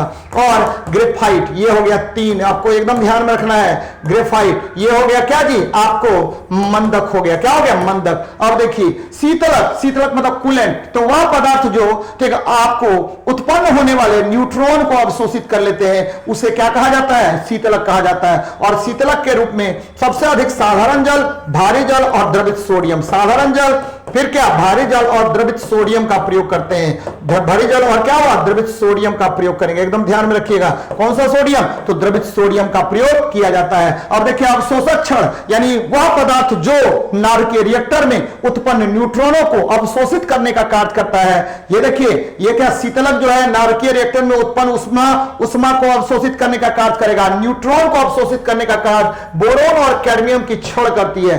तो फिर से मैं रिपीट कर रहा हूं, परमाणु ईंधन यूरेनियम 235, प्लूटोनियम 239 और यूरेनियम थोरियम के मिश्रण का प्रयोग करेंगे। मंदक, मंदक साधारण जल, भारी जल, ग्रेफाइट, साधारण जल, भारी जल, ग्रेफाइट का प्रयोग करेंगे। और फिर देखिए शीतलक में किसका प्रयोग करेंगे, तो साधारण जल, भारी जल और द्रवित सोडियम का। आजकल तीव्र प्रजनक रिएक्टर में किसका प्रयोग होता है, तो तीव्र प्रजनक रिएक्टर में शीतलक के रूप में भाई साहब प्रयोग करेंगे किसका, तो याद रखिए द्रवित सोडियम का।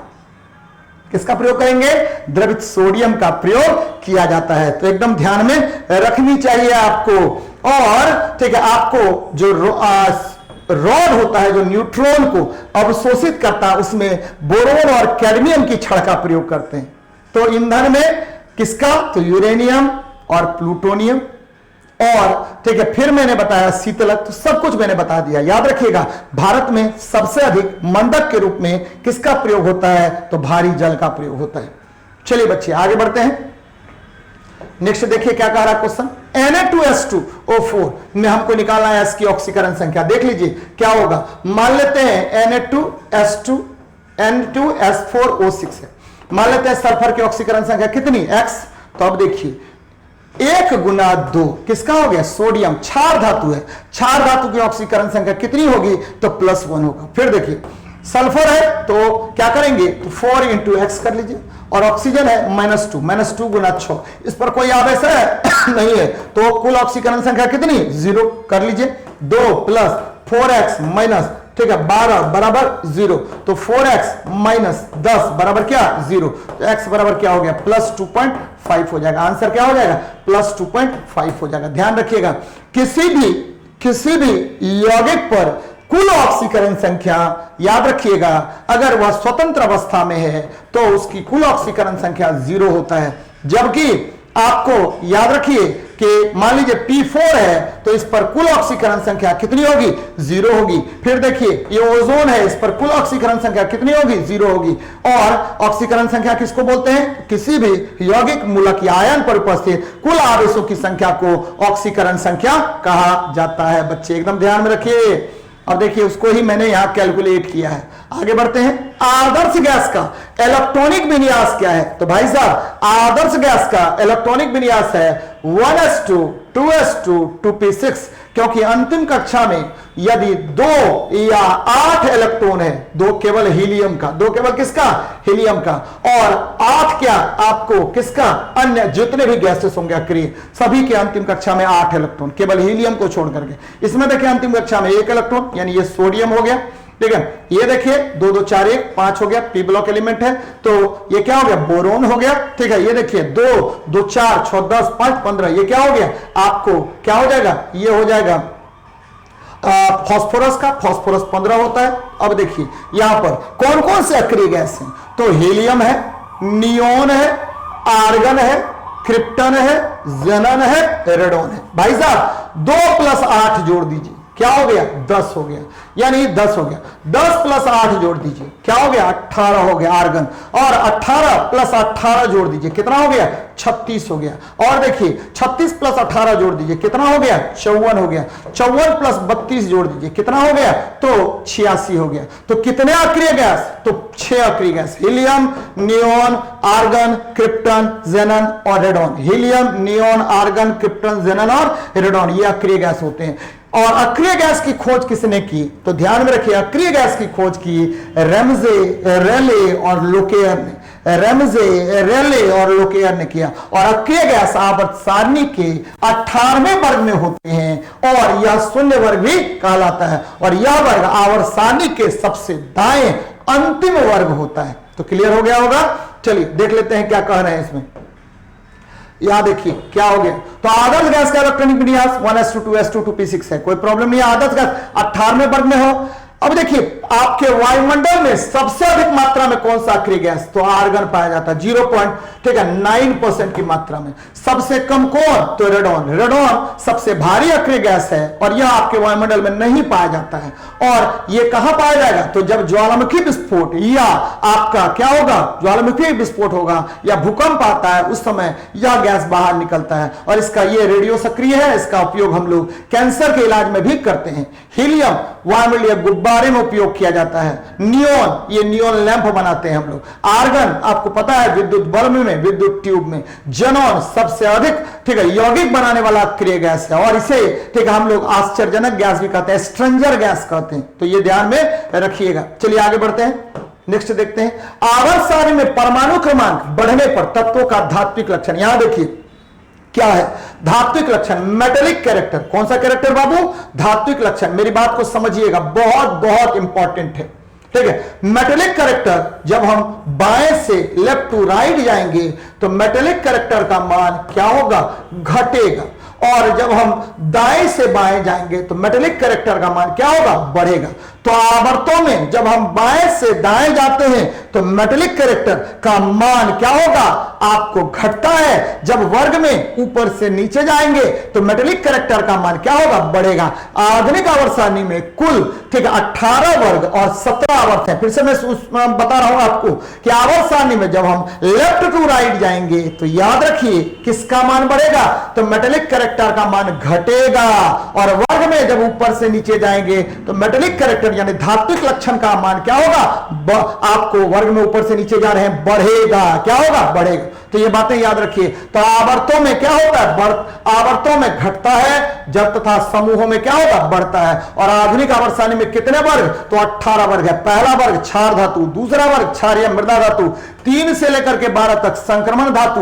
और यहां देख लीजिए, यहां देख लीजिए, ठीक है, आपको 13वां वर्ग जो है आपको बोरोन वर्ग है, ये धातु का वर्ग ही है। लेकिन 14 से लेकर के कितना, 17 तक, 14 15 16 17 17 हेलोजन, 18 अक्रिय गैस होता है। और आवर्त सारणी में 57 से 71 और 89 से 103 तत्वों को हम लोग नीचे रख देते हैं, जिसे क्रमशः लेंथेनाइट्स और क्या कहते हैं, एक्टिनाइट्स कहते हैं। तो बच्चे ये बहुत बहुत आवश्यक है आपके लिए। चलिए आगे बढ़ते हैं, नेक्स्ट देखते हैं क्या हमारा है।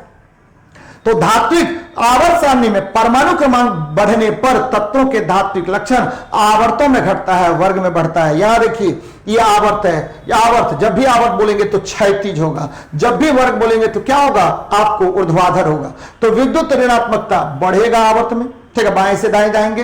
ठीक है, वर्ग में घटता है। विद्युत बंधुत्व क्या होगा, इलेक्ट्रॉन एफिनिटी बढ़ता है, जबकि वर्ग में ऊपर से नीचे जाने पर क्या होगा, घटता है। धात्विक गुण क्या होगा, घटता है, लेकिन वर्ग में ऊपर से नीचे जाने पर क्या होगा, बढ़ता है। परमाणु त्रिज्या, ठीक है, आवत में बाएं से दाएं जाने पर क्या होगा, घटता है, लेकिन वर्ग में क्या होगा, बढ़ता है। तो ये बातें एकदम गांठ बांध करके रख लीजिए, क्योंकि क्वेश्चन पूछेगा आपसे। चलिए देखते हैं नेक्स्ट क्वेश्चन को।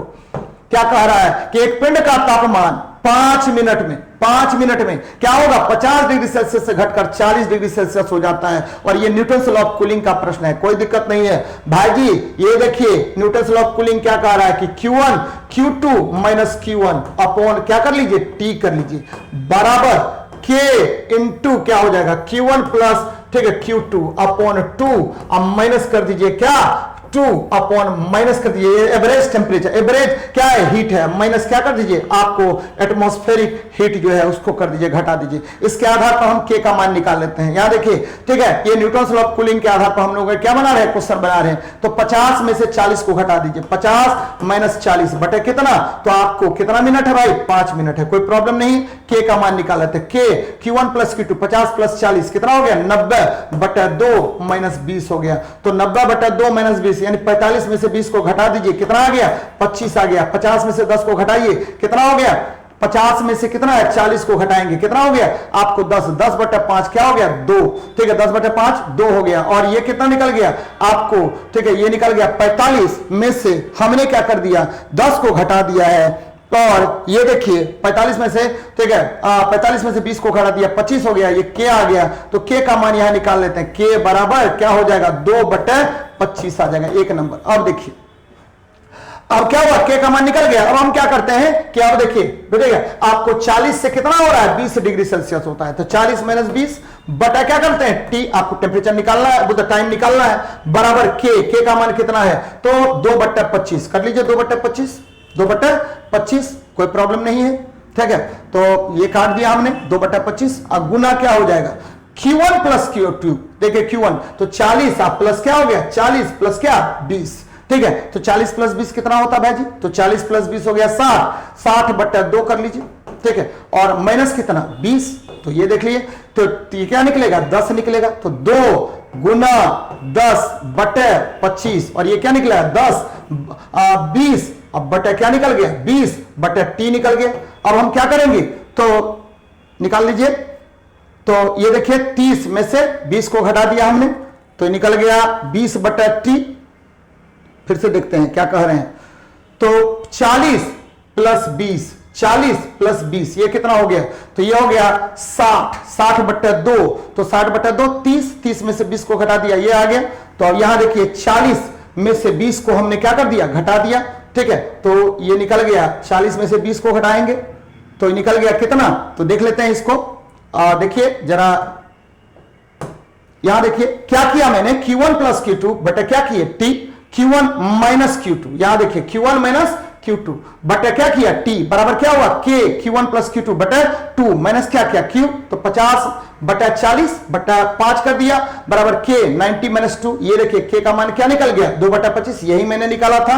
अब देखिए यहां क्या किया, तो 40 प्लस 30, ठीक है, 40 प्लस 30 हो गया, 30 डिग्री सेल्सियस है, कितना है 30 डिग्री सेल्सियस, यानी आपको ये वायुमंडल का टेम्परेचर हम लोग पुट कर रहे थे, वहां क्या कर रहे थे, वायुमंडल का टेम्परेचर पुट कर रहे थे। तो 40 प्लस 30 बटा 2 माइनस क्या कर दिया 20, तो 10 बटा टी, यहां देख लीजिए, फिर से मैं इसको रिपीट कर रहा हूं, जरा ध्यान दीजिएगा क्या कह रहे हैं हम कह रहे हैं कि Q1 माइनस Q2 बटा टी, कोई प्रॉब्लम नहीं, बराबर क्या हो जाएगा, तो इसको मैंने डील कर लिया और ये वैल्यू निकल गया क्या 25 बटा 3 मिनट। जरा देख लेते हैं फिर से, यहां देखिए, यहां देख लीजिए, मेरी बात को समझिएगा क्या मैं कर रहा हूं। चलिए तो ये देख लीजिए कि क्या हमने किया, यहां चलते हैं पीछे। एक पिंड का तापमान 5 मिनट में कितना हो गया 50 डिग्री सेल्सियस हो गया, कोई प्रॉब्लम नहीं है। तो 50 से 40, तो 50 माइनस 40 बटा टी बराबर, देखिए भाई average temperature Q1 plus Q2 बटा 2, ये क्या आ गया और माइनस क्या किया, तो एटमॉस्फेयर का टेम्परेचर, कोई प्रॉब्लम नहीं। और ये क्या हुआ K into Q1 plus Q2, 50 plus 40 कितना हो रहा भाई, तो 50 प्लस 40, इसका तापमान 30 डिग्री, यही मैंने गड़बड़ किया था वैल्यू पुट करने में। तो K इंटू क्या हो जाएगा आपको, यहां देखिए 50 प्लस 40 यानी 90/2 माइनस 20 कर लीजिए, कितना हो जाएगा, तो 90/2 यानी 45 माइनस 20 कर लीजिए भैया, ये आ जाएगा K इंटू 25, और ये कितना आ गया, तो 50 में से 40 को घटा दीजिए, 10/T आ गया, तो 10/T, टी का वैल्यू कितना है, तो 5 है, इसको काट देंगे 2 निकल जाएगा, K बराबर, ठीक है, क्या आ जाएगा, तो 2/25, कोई प्रॉब्लम नहीं, 1 नंबर मानिए। अब देखिए हमने क्या किया, यहां पर ठीक है 50 डिग्री सेल्सियस था, 40 डिग्री सेल्सियस था, ये कितना हो रहा है, 30 डिग्री सेल्सियस हो रहा है, तो 40 माइनस 30, कोई प्रॉब्लम नहीं, बटा टी निकालना है आपको, बराबर क्या हो जाएगा, तो K हो गया, K का मान आपको पता है कितना है, 2/25 है, और ये देखिए गुना करेंगे कितना से, तो 40 प्लस 30, तो 40 प्लस 30/2 माइनस क्या कर दीजिए आपको एटमॉस्फेरिक प्रेशर या एटमॉस्फेरिक टेम्परेचर 20, और इसके आधार पर निकाल लेते हैं, तो ये क्या हो गया 10/T बराबर 2/25 इंटू क्या होगा, तो ये देखिए 70/2, तो 35 में से 20 को घटा दीजिए, 15 आ गया, तो इसको हम जब डील करेंगे तो T का मान निकल जाएगा 25/3 मिनट, 25/3 मिनट। अब बच्चे मेरी बात को समझिएगा, मैंने क्या किया है यहां पर, एकदम आसान सवाल है, आपको पता होनी चाहिए कि न्यूटन के कूलिंग नियम के अनुसार किसी वस्तु का जो ठीक है आपको उष्मा के क्षय की दर, आपको वस्तु के औसत, ठीक है वस्तु के औसत तापमान और उसके वायुमंडल के तापमान के अंतर का क्या होता है, समानुपाती होता है, और इसी आधार पर मैंने इसको डील भी किया है। यहां देख लीजिए, मेरी बात को आप समझिएगा, मैं क्या बता रहा हूं कि देखिए किसी वस्तु में उष्मा क्षय की दर वस्तु के औसत तापमान और ठीक है और वस्तु के एटमॉस्फेरिक टेम्परेचर के क्या होगा, एटमॉस्फेरिक टेम्परेचर के अंतर का क्या होता है, समानुपाती होता है, और इसे ही न्यूटन्स लॉ ऑफ, न्यूटन का शीतलन नियम कहते हैं। किसका, न्यूटन का शीतलन नियम कहेंगे, एकदम ध्यान में रखिएगा, कौन सा नियम कहेंगे, शीतलन नियम कहते हैं। बड़ा अच्छा प्रश्न है, तो यह आंसर हो जाएगा कौन सा, डी नंबर। बच्चे मेरी बात को एकदम ध्यान से समझिएगा, ये मैंने इसको क्लियर कर दिया है, बार बार इस तरह के प्रश्न पूछे जाते हैं। नेक्स्ट देखते हैं, मैग्नीशियम बाइकार्बोनेट का सूत्र क्या होता है, तो मैग्नीशियम बाइकार्बोनेट का सूत्र क्या होगा, तो MgHCO3, क्योंकि आपको पता है कि Mg का क्या होता है 2 और HCO3 माइनस होता है, यानी इसकी वैलेंसी 1 होगी, तो इधर कर दीजिए, इधर कर दीजिए, तो क्या हो जाएगा MgHCO3 होल 2 हो जाएगा, तो एकदम ध्यान में रखना है, MgHCO3 होल 2 हो जाएगा, तो याद रखिएगा। चलिए आगे बढ़ते हैं, नेक्स्ट क्वेश्चन देखते हैं। मैग्नीशियम बाइकार्बोनेट जो होता है ये बहुत इंपॉर्टेंट होता है, ये घुला हुआ रहता है कहां पर, आपके अस्थायी कठोरता में, यानी जल की अस्थायी कठोरता मुख्य रूप से मैग्नीशियम बाइकार्बोनेट के कारण ही होता है। आगे बढ़ते हैं, ये देखिए मैग्नीशियम बाइकार्बोनेट का सूत्र MgHCO3 होल 2 होता है, मैग्नीशियम हाइड्रोक्साइड का सूत्र MgOH होल 2 होता है, इसे मिल्क ऑफ मैग्नीशिया भी कहा जाता है, तो एकदम याद रखिएगा इसको। अब देखें संक्रमण आयन किसमें प्रकाश को अवशोषित करता है, तो भाई जी संक्रमण आयन दृश्य क्षेत्र में प्रकाश को अवशोषित करता है, और ये क्या होता है, तो आपको ये क्या है, तो 3D जो ऑर्बिटल्स होता है उसमें उपस्थित आयन होते हैं, यानी जितने भी संक्रमण आयन होंगे वो ट्रांजिशन मेटल से बनते हैं, किससे बनेंगे, ट्रांजिशन मेटल से बनते हैं, और यहां पर क्या होगा बच्चे एकदम ध्यान में रखिएगा कि ट्रांजिशन मेटल से बनते हैं, और जब भी ट्रांजिशन मेटल से बनेगा तो उसका 3D ऑर्बिटल क्या होगा, 3D ऑर्बिटल जो होगा वो खाली होता है, क्या होता है, खाली होता है, और ध्यान में रखिएगा कि यह क्या करेगा कि दृश्य क्षेत्र में ही ऊर्जा को अवशोषित करेगा और पुनः ठीक है उसको रिलीज करने का प्रयास करेगा, और यह दृश्य क्षेत्र होता है।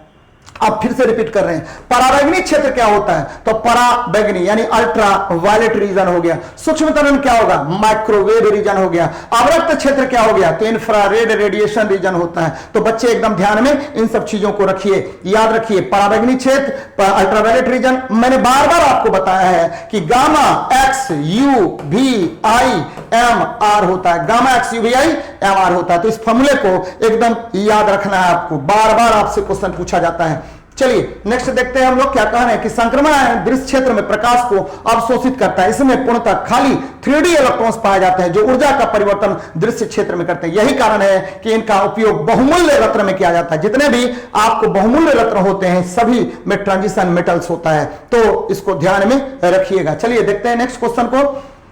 नेक्स्ट क्वेश्चन क्या कह रहा है बच्चे, देखिए कि यहां देखिए फ्लेमिंग के दाएं हाथ के नियम का प्रयोग किसकी दिशा का पता लगाने करते हैं। ये देखिए ये फ्लेमिंग का दाएं हाथ का नियम होता है और इस नियम के अनुसार ध्यान दीजिएगा, यदि किसी ठीक है आपको आर्मेचर पर बल किसकी दिशा में, आपको किसकी दिशा में, तो हम लगाते हैं याद रखिएगा अंगूठे की दिशा में, तो ठीक है तर्जनी की दिशा में चुंबकीय क्षेत्र उत्पन्न होगा और प्रेरित धारा की दिशा किसके दिशा में होगा, तो मध्यमा की दिशा में होगा। और याद रखिएगा कि आपका जनरेटर जो होता है यानी डायनामो जो होगा वो ठीक है फ्लेमिंग के उसका जो कार्य नियम होगा, कार्य प्रणाली होगा, वर्किंग प्रिंसिपल होगा, वो फ्लेमिंग के ठीक है आपको दाएं हाथ के नियम पर ही आधारित होता है। फ्लेमिंग के बाएं हाथ के नियम पर आपका मोटर कार्य करता है। और ये क्या कहता है, ये कहता है कि यदि किसी आपको आर्मेचर में विद्युत धारा प्रवाहित किया जाए किस दिशा में, तो मध्यमा की दिशा में, तो चुंबकीय क्षेत्र की दिशा किधर होगी, तो आपको तर्जनी की दिशा में होगी। और आपका जो आर्मेचर है उस पर एक बल कार्य करेगा जिसकी दिशा जो है वो किधर की ओर होगी, अंगूठे की दिशा की ओर होगी। और ध्यान में रखना है आपको कि यह जो है वह मोटर का वर्किंग प्रिंसिपल है। तो दो तरह के नियम मैंने बताया, फ्लेमिंग का दाएं हाथ का नियम और फ्लेमिंग के बाएं हाथ का नियम। फ्लेमिंग के दाएं हाथ का नियम प्रेरित धारा की दिशा बताता है और फ्लेमिंग के ठीक है बाएं हाथ का नियम आपको ठीक है आपको आर्मेचर पर लगने वाले बल की दिशा के बारे में बताता है जिसकी दिशा किधर की ओर होगी, ठीक है आपको अंगूठे की दिशा की ओर होगी। तो वही बात यहां कह रहा है, ये देखिए ये क्या होगा, थंब मोशन कर रहा है, ये लेफ्ट हैंड है तो थंब मोशन करेगा, तो थंब मोशन करेगा यानी इसके लिए आपको क्या करना पड़ेगा कि आपका जो मध्यमा है मध्यमा में विद्युत धारा प्रवाहित करना पड़ेगा। बदले में क्या होगा कि आपको आपका थंब की दिशा की ओर एक बल लगेगा, यानी यह बल क्या करता है कि आपके जो आर्मेचर है उसको घुमाने का कार्य कर देता है। जबकि ये देखिए ये जो है कौन सा है, तो दाएं हाथ का नियम है। इसमें आपको किधर की ओर होगा, तो ये दिशा होगी। ध्यान दीजिए ये अंगूठा है, ये तर्जनी है और ये क्या हो गया आपका मध्यमा होगा। तो अंगूठे की दिशा में हम क्या लगाएंगे, तो अंगूठे की दिशा में याद रखिएगा बच्चे, अंगूठे की दिशा में हम बल आरोपित करते हैं और ये चुंबकीय क्षेत्र की दिशा होगी। बदले में क्या होगा कि आपको जो प्रेरित धारा उत्पन्न होगी उसकी दिशा किधर की ओर होगी, तो मध्यमा की दिशा की ओर होगी। याद रखना है, तो प्रेरित धारा की दिशा बताता है। फ्लेमिंग के दाएं हाथ का नियम किसकी दिशा बताएगा, तो आपको यह बताएगा प्रेरित धारा की दिशा। जबकि फ्लेमिंग के बाएं हाथ का नियम आपको बताता है कि आर्मेचर में जो बलाघूर्ण उत्पन्न होता है उसकी दिशा को निरूपित करेगा, वह अंगूठे की दिशा की ओर। तो क्लियर हो गया होगा, याद रखिएगा इसको। अब देखिए प्रत्यावर्ती धारा, वह धारा जो अपनी दिशा बार बार बदलता है उसे हम प्रत्यावर्ती धारा कहते हैं। दिष्ट धारा जो हमेशा एक दिशा की ओर होगा उसे दिष्ट धारा कहते हैं। तो याद रखिए बच्चे। चलिए देखते हैं नेक्स्ट क्वेश्चन को क्या कह रहा है। ये वही बात है, फ्लेमिंग के दाएं हाथ के नियम का प्रयोग प्रेरित धारा की दिशा का पता लगाने में किया जाता है। इसके अनुसार यदि अंगूठे की दिशा में बल, तर्जनी की दिशा में चुंबकीय क्षेत्र लगता है तो मध्यम की दिशा में क्या होगा, प्रेरित धारा की दिशा होगी। अब जरा इसको देखिए, बहुत इंपॉर्टेंट सवाल है। एक ही समय पर दोनों दिशाओं में डाटा भेजने के लिए कौन सी डाटा संचार विधि प्रयुक्त की जाती है। ये देखिए अगर हम सिंप्लेक्स विधि कहेंगे तो सिग्नल को केवल भेज रहे हैं, सिग्नल को भेज रहे हैं और रिसीव किया जा रहा है। जब हम दोनों तरफ से सिग्नल को भेजेंगे, सेंड भी करेंगे रिसीव होगा, फिर यहां से सेंड करेंगे रिसीव होगा, तो दोनों तरफ से रिसीव होगा। जैसे हम बोल रहे हैं वॉकी टॉकी, हेलो कहां ट्रेन, उधर से आया, हाँ यहां ट्रेन, तो क्या हो गया, फुल डुप्लेक्स हो गया। और ये देखिए ठीक है हाफ डुप्लेक्स क्या होगा, तो भाई साहब क्या हो रहा है कि यहां पर सिग्नल को रिसीव करेगा और फिर पुनः उसको सेंड करेगा, लेकिन हाफ ही मेथड के द्वारा करेगा। तो ये क्या हो रहा है, इसको हम बोलते हैं क्या बोलेंगे, हाफ डुप्लेक्स बोलेंगे। तो ध्यान में रखिएगा हाफ डुप्लेक्स, ठीक है सुपर डुप्लेक्स और हाफ। यहां पर क्या कह रहा है, एक ही समय पर दोनों दिशाओं में, एक ही समय पर दोनों दिशाओं में डाटा का संचार क्या कहलाएगा, तो यह कहलाएगा फुल डुप्लेक्स कहलाएगा। लेकिन अगर हम अगर हम रिसीव करके उसको क्या करते हैं, एम्पलीफाई करके पुनः फिर ठीक आधा ही इंफॉर्मेशन भेजते हैं, तो उसको हम कहते हैं क्या, तो हाफ डुप्लेक्स कहेंगे। और सिंप्लेक्स क्या होगा कि सेंड करेंगे केवल, रिसीव होगा और फिर पुनः आपको इंफॉर्मेशन वहां से प्राप्त नहीं होगा, तो उसे हम सिंप्लेक्स मेथड कहते हैं। ठीक है, तो ध्यान में रखिएगा, सिंप्लेक्स मेथड करेंगे, क्या कहेंगे, सिंप्लेक्स मेथड कहेंगे। तो फुल डुप्लेक्स आपको पता है कि सिग्नल को भेजे, रिसीव हुआ और पुनः फिर वहां से इंफॉर्मेशन आ गया, तो इसको क्या बोलेंगे, तो इसको बोलते हैं, याद रखिए कि फुल डुप्लेक्स कहते हैं। चलिए, तो ये ध्यान में रखिएगा आप लोग। और इसमें जो मैंने आपको बताया न्यूटन्स लॉ ऑफ कूलिंग, वो थोड़ा सा देख लीजिएगा अच्छे तरीके से, क्योंकि बार बार आपसे क्वेश्चन पूछेगा। मैंने क्या बताया कि न्यूटन्स लॉ ऑफ कूलिंग जो कहता है, क्या कहता है कि जैसे आपको एग्जांपल में दे रहा हूं, यहां देखिए कि ठंड का मौसम है, आप क्या कीजिए, मम्मी चाय ला के दे दी, तो तुरंत जो है वो क्या करेगा, उष्मा का क्षय कर देगा। ये कौन सा विधि, तो आपको न्यूटन्स लॉ ऑफ कूलिंग है, न्यूटन का शीतलन नियम है। जो वस्तु जितना ठंडा होगा उसका वातावरण जितना, जो वस्तु जितना गर्म होगा उसका वातावरण जितना ठंडा होगा, तो वह उतनी ही जल्दी उष्मा का क्षय कर देगा। ये किसका नियम है, तो याद रखिए ये न्यूटन्स लॉ ऑफ कूलिंग है। तो बच्चे एकदम मैं बार बार आपको बता रहा हूं, देखिए क्वेश्चन पैटर्न किस तरह से बदल रहा है, और बार बार आपको इतने अच्छे अच्छे प्रश्न मैंने इसमें शामिल किए हैं जो आपकी सफलता को सुनिश्चित करने में एक महत्वपूर्ण भूमिका निभाएगा। चलिए, एक बात मैं करना चाह रहा था, देखिए पढ़ाई का कोई शॉर्टकट नहीं होता, खूब अच्छे तरीके से मेहनत कीजिए और सफलता के लिए लगे रहिए। जय हिंद, जय भारत।